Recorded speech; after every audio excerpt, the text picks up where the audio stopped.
Movie की शुरुआत एक कॉलेज के स्टूडेंट से होती है जिसका नाम सॉयर है, जो एक ट्रैक फील्ड पर भाग रही होती है। कुछ लम्हों बाद वो रुक जाती है जब उसे एक कंपनी की वॉइस मेल मिलती है जहां उसने जॉब के लिए अप्लाई किया था। वो देखती है कि उसे इंटरव्यू के लिए सिलेक्ट किया गया है और उसे परसों वॉशिंगटन डीसी जाना होगा। ये सुनकर वो बहुत खुश हो जाती है क्योंकि वो काफी अरसे से इस मौके का इंतजार कर रही थी। इसके बाद सॉयर कॉलेज वापस जाती है और सफर के लिए जरूरी तैयारी करती है। अगले दिन वो वॉशिंगटन डीसी के लिए रवाना हो जाती है और सही रास्ता तलाश करने के लिए अपने फोन के जीपीएस पर भरोसा करती है। सॉयर रेडियो पर सुनती है कि छुट्टियों की वजह से मेन हाईवे पर बहुत ज्यादा ट्रैफिक है, इसलिए वो देहात का रास्ता लेने का फैसला करती है और जल्द ही एक अनजान जगह पर पहुंच जाती है। एक मौके पर सॉयर एक बंद सड़क तक पहुंचती है जो जंगल के करीब होती है। उसका जीपीएस उसे वापस मुड़ने का मशवरा देता है, लेकिन वो कोई दूसरा रास्ता तलाश करने का फैसला करती है। कुछ देर गाड़ी चलाने के बाद वो एक टी जंक्शन पर पहुंचती है और मैप चेक करने के लिए गाड़ी रोक लेती है। वहां दो आदमी बेलचों से खुदाई कर रहे होते हैं। वो उसकी गाड़ी देखकर चौंक जाते हैं और फिक्रमंद हो जाते हैं कि शायद उसने उन्हें देख लिया है। सॉयर वहां से आगे बढ़ जाती है क्योंकि वो अपने जीपीएस से परेशान हो जाती है। फिर वो एक पेपर मैप निकालती है ताकि कोई और रास्ता तलाश कर सके। थोड़ा आगे जाकर वो सड़क के किनारे रुकती है और गौर से मैप देखने लगती है।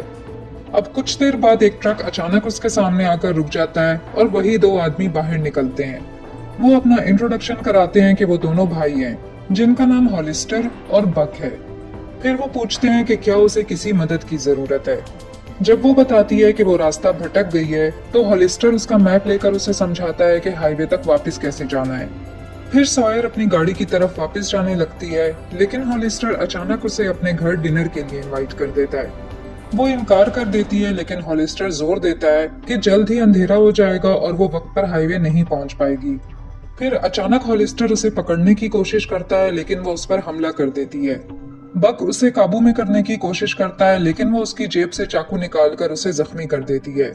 वो फौरन चाकू वापस लेकर उसकी टांग में मार देता है, लेकिन फिर भी वो किसी तरह उसकी पकड़ से निकल जाती है और जंगल की तरफ भाग जाती है। वो दोनों भाई उसका पीछा करते हैं, लेकिन सॉयर एक बिल में छुप जाती है और अपनी चोट पर स्वेटर बांध लेती है। फिर वो दूसरी तरफ एक पत्थर फेंकती है ताकि उन आदमियों को गुमराह कर सके, और उसकी ये ट्रिक कामयाब हो जाती है। जैसे ही अंधेरा होने लगता है, वो दोनों भाई उसकी तलाश बंद करके जंगल से चले जाते हैं। उधर लंबे सफर के बाद घबराई हुई सॉयर उसी बिल में लेट जाती है और जल्द ही नींद में चली जाती है। अगली सुबह एक लोकल पुलिस स्टेशन दिखाया जाता है, जहां निक नाम के एक शेरिफ को एक अर्जेंट कॉल रिसीव होती है। वो फौरन ये कॉल अपने बॉस ओडॉयल को ट्रांसफर कर देता है। ओडॉयल को सड़क के किनारे खड़ी एक लावारिस गाड़ी की कंप्लेंट मिलती है और उसे गाड़ी के मालिक का पता लगाने के लिए कहा जाता है। ओडॉयल मौके पर पहुंचता है, जहां उसे सॉयर की गाड़ी मिलती है। वो जमीन पर खून का धब्बा भी देखता है और समझ जाता है कि यहाँ कुछ गड़बड़ हुई है। थोड़ी देर बाद वो उन दोनों भाइयों के घर पहुंचता है और सड़क पर खड़ी लावारिस गाड़ी के बारे में पूछता है। हॉलिस्टर बेपरवाही से कहता है कि उसे इस गाड़ी के बारे में कुछ नहीं मालूम। ओडॉयल ये भी देखता है कि बक और हॉलिस्टर दोनों जख्मी हैं, लेकिन वो दोनों बहाना करते हैं कि ये शिकार के दौरान होने वाला एक हादसा है। ओडॉयल के पास उन्हें कसूरवार साबित करने के लिए कोई सबूत नहीं होता, इसलिए वो वहां से चला जाता है। दूसरी तरफ सॉयर जाग जाती है और आगे बढ़ने की कोशिश करती है, लेकिन उसके टांगे जख्मी होती हैं, जिसकी वजह से वो ठीक से चल नहीं पाती। अपनी मुश्किल सूरत हाल के बावजूद सॉयर उम्मीद नहीं हारती। वो सोचती है कि उसकी गाड़ी सड़क के किनारे है तो कोई ना कोई उसे जरूर देखेगा। दूसरी तरफ वो दोनों भाई उसकी गाड़ी को सड़क के किनारे से हटाकर ले जाते हैं। इसी वक्त जब सॉयर आराम कर रही होती है तो उसकी गाड़ी एक ढलान से नीचे गिर जाती है और वो उन दोनों भाइयों की खुशी से चीखने की आवाजें सुनती है। सॉयर हॉलिस्टर को ये कहते हुए सुनती है कि उन्हें जल्दी उसे ढूंढना होगा, वरना वो मुसीबत में पड़ जाएंगे। बक अपने भाई को तसल्ली देते हुए कहता है कि वो बहुत जख्मी है, भाग नहीं सकती और शायद जल्द ही मर जाएगी। जब दोनों भाई वहां से चले जाते हैं तो सॉयर अपनी तबाहशुदा गाड़ी के पास जाती है और अपना टूटा हुआ फोन निकालती है। फोन अब भी चल रहा होता है और वो अपनी माँ की कई मिस्ड कॉल्स देखती है। वो वापस कॉल करने की कोशिश करती है, लेकिन सिग्नल नहीं होता। उधर वो दोनों भाई आसपास के इलाके में उसे ढूंढ रहे होते हैं। हॉलिस्टर जमीन पर खून से भरे कुछ पत्ते देखता है और शक करता है कि वो कहीं करीब ही है। दूसरी तरफ सॉयर जंगल में इधर उधर भटकने लगती है, लेकिन उसे अब भी सिग्नल नहीं मिलता। सूरत हाल मजीद खराब हो जाती है जब उसका फोन कम बैटरी की वजह से अचानक बंद हो जाता है। जैसे ही अंधेरा छाने लगता है, बेचारी सॉयर आगे बढ़ने की कोशिश करती है, लेकिन जल्द ही चक्कर खाकर जमीन पर गिर जाती है। अपनी धुंधली हालत में वो देखती है कि एक आदमी उसकी तरफ आ रहा है। वो उससे पूछती है कि वो कौन है, लेकिन उसके जवाब देने से पहले ही वो बेहोश हो जाती है। अगली सुबह सॉयर एक बेड पर जागती है जो एक ट्रेलर के अंदर होता है। वो ये देखकर हैरान रह जाती है कि किसी ने उसके जख्म साफ करके पट्टी बांध दी है। फिर वो इधर उधर देखती है और बाहर जाने की कोशिश करती है, लेकिन सब दरवाजे बंद होते हैं। आखिर वो एक किचन के करीब पहुंचती है जो किसी लेबोरेटरी जैसा लग रहा होता है। इसी वक्त लोवेल नाम का एक आदमी उसके पास आता है और पता चलता है कि वही उसे यहाँ लेकर आया था। सॉयर उसे करीब आने से मना करती है, जबकि वो उसे पुरसुकून करने की कोशिश करता है, लेकिन वो काउंटर पर एक लई की बोतल देखती है और फौरन उसके चेहरे पर फेंक देती है। फिर वो दोबारा चकरा जाती है और बेहोश हो जाती है। इसके बाद सीन पुलिस स्टेशन पर शिफ्ट हो जाता है, जहां निक लावारिस गाड़ी के बारे में ओडॉयल से बात कर रहा होता है। निक जोर देता है कि उन्हें इस मामले की मुकम्मल इन्वेस्टिगेशन करनी चाहिए, क्योंकि उसे ये सारी सिचुएशन मशकूक लग रही है। मगर ओडॉयल निक की संजीदगी से परेशान हो जाता है और उसे ज्यादा सोचने से मना कर देता है। निक को हॉलिस्टर और बक पर शक होता है और वो मानता है कि वो इस मामले में शामिल है, लेकिन ओडॉयल कहता है कि वो दोनों शरारती जरूर हैं मगर मुजरिम नहीं है। अगले सीन में सॉयर होश में आती है जब लोवेल उसे सैंडविच और पानी देता है, लेकिन इस बार वो देखती है कि उसके हाथ बंधे हुए हैं। सॉयर जोर देकर कहती है कि उसे हॉस्पिटल जाना है और पुलिस को बुलाना है, मगर लोवेल उसकी बात को इग्नोर कर देता है। थोड़ी देर बाद वो देखती है कि लोवेल किचन में मेथ पैक कर रहा है। इसी दौरान वो सैंडविच का एक नवाला लेती है और उसे बताती है कि उसके साथ क्या हुआ है। वो उसे बताती है कि उसके पेरेंट्स शायद उसके लिए परेशान होंगे और उसे कहती है कि वो उसे पुलिस के पास ले जाए। तभी एक गाड़ी ट्रेलर के करीब आती है और सॉयर मदद के लिए जोर जोर से चिल्लाती है, लेकिन लोवेल फौरन उसका मुंह बंद कर देता है और उसे वार्न करता है कि अगर उसने शोर मचाया तो वो लोग उसे मार डालेंगे। फिर वो उसे चुप रहने को कहता है और बाहर चला जाता है, जहां उसकी मुलाकात हॉलिस्टर और बक से होती है और ये पता चलता है कि लोवेल उनका कजन है और उनके लिए मेथ बनाता है। वो उससे पूछते हैं कि क्या उसने इस इलाके में लापता होने वाली लड़की को देखा है, लेकिन लोवेल साफ इनकार कर देता है। जब वो आपस में बात कर रहे होते हैं तो सॉयर एक बर्तन में रखी लई देखती है और उस केमिकल को इस्तेमाल करके अपनी रस्सी काटने की कोशिश करती है। उधर बक और हॉलिस्टर को शक होता है कि लोवेल ने इस बार उन्हें अंदर नहीं बुलाया और ना ही बियर की ऑफर की। उन्हें लगता है कि वो कुछ छुपा रहा है, इसलिए वो अंदर जाकर खुद देखने का फैसला करते हैं। खुशकिस्मती से उन्हें अंदर कोई नहीं मिलता, क्योंकि सॉयर पहले ही अपनी रस्सी तोड़कर पिछले दरवाजे से भाग चुकी होती है। ये देखकर वो दोनों भाई मुतमईन हो जाते हैं और आखिर वहां से चले जाते हैं। बाद में सॉयर को जंगल में चलते हुए दिखाया जाता है, लेकिन जल्द ही लोएल उसे पकड़ लेता है और जबरदस्ती वापस ट्रेलर में ले आता है। दूसरी तरफ पुलिस स्टेशन में निक और ओडॉयल से उनका सीनियर स्टेट पुलिस कमांडर मुलाकात करता है, जिसका नाम स्लेट्री है। वो ओडॉयल के काम से सख्त मायूस होता है और लावारिस गाड़ी के केस की अपडेट मांगता है। डेप्यूटी निक बताता है कि ये गाड़ी एक कपल की है जिन्होंने उसे अपनी बेटी सॉयर को दिया था। वो कई दिनों से लापता है और आखिरी बार अपने कॉलेज कैंपस में देखी गई थी। ये सुनकर स्लेटरी शेरिफ्स को इंस्ट्रक्शंस देता है कि इस केस को टॉप प्रायोरिटी दें और लड़की को जल्द अज जल्द ढूंढने की कोशिश करें। दूसरी तरफ लोवेल सॉयर से कहता है कि उसने रस्सी से जो किया वो वाकई एक चालाकी थी। वो उससे मिन्नत करती है कि उसे जाने दे और वादा करती है कि उसके काम के बारे में किसी को कुछ नहीं बताएगी।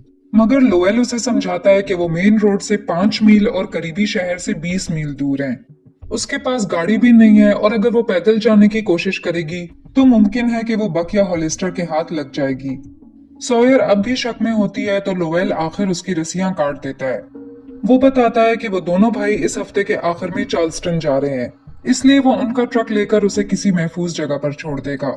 तब तक वो जब चाहे जा सकती है और लोवेल उसे नहीं रोकेगा। दूसरी तरफ ओडॉयल उन दोनों भाइयों का सामना करता है और उन पर गुस्सा होता है। वो उनसे सच बताने का मुतालबा करता है क्योंकि उसका सीनियर उस पर दबाव डाल रहा है। यहाँ ये पता चलता है कि वो सब मिलकर काम करते हैं और वो दोनों भाई ओडॉयल के नेटवर्क के लिए ड्रग सप्लाई करते हैं। फिर हॉलिस्टर कहता है कि उसे लगा था कि उस लड़की ने उन्हें एक लाश दफनाते हुए देख लिया था, इसीलिए उन्होंने उस पर हमला किया। इससे पता चलता है कि उस दिन वो दोनों ओडॉयल के हुक्म पर किसी को दफना रहे थे। वो दोनों भाई शेरिफ को यकीन दिलाते हैं कि लड़की शायद मर चुकी है और वो कल उसे तलाश करने जाएंगे। अगली सुबह लोएल मेथ बना रहा होता है। सॉयर उसके काम में दिलचस्पी जाहिर करती है तो वो उसे एक डेमो दिखाने लगता है। वो उसे एक कॉफी मग दिखाता है जिसमें एनहाइड्रस अमोनिया होता है, जिसे वो मेथ बनाने के लिए इस्तेमाल करता है। ये लई से कहीं ज्यादा खतरनाक होता है और चंद सेकंड में ही किसी की स्किन जला सकता है। सॉयर उसके काम में मदद करती है और इसी दौरान वो हिफाजत के लिए एक कांटा चुरा लेती है। फिर लोवेल उसे बताता है कि वो दोनों भाई जल्द ही पहुंचने वाले हैं और उसे छुपने के लिए कहता है।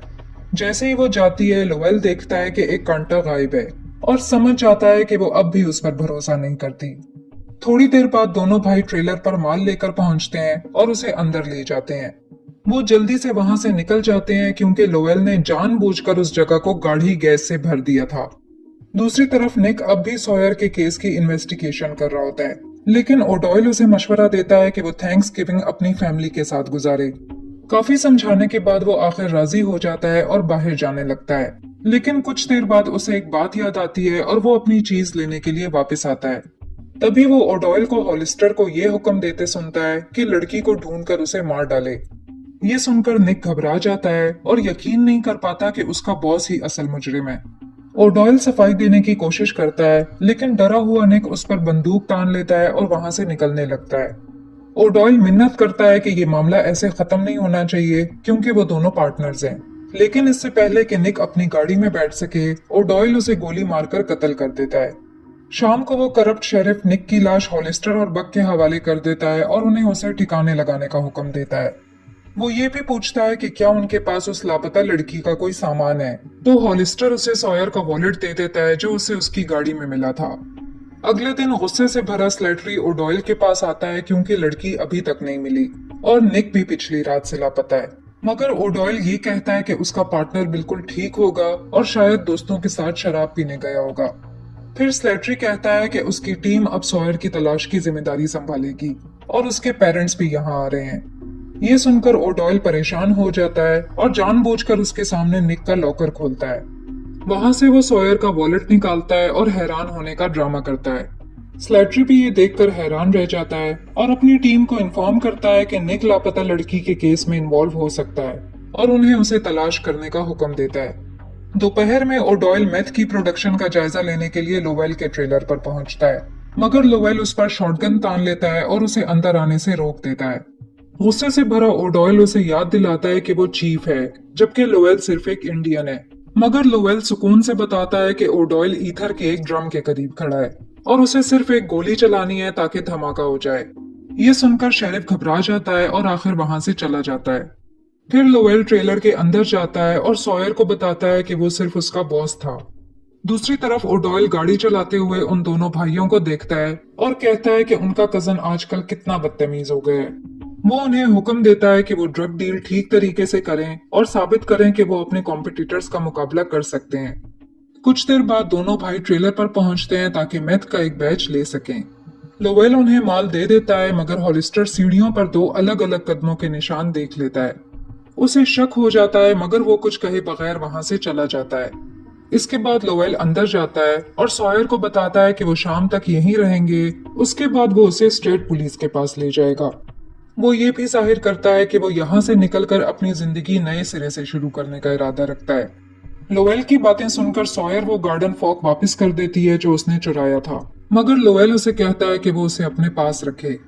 अचानक वो दोनों भाई जबरदस्ती अंदर घुस आते हैं और लड़की को देखकर हैरान रह जाते हैं। हॉलिस्टर अपने कजन पर धोखाधड़ी का इल्जाम लगाता है और कहता है कि सॉयर उसके साथ चले, मगर लोवेल उसे पुरसुकून करने की कोशिश करता है और कहता है कि पहले बैठकर बात करनी चाहिए। वो सॉयर से ये भी कहता है कि सबके लिए कॉफी बना दे।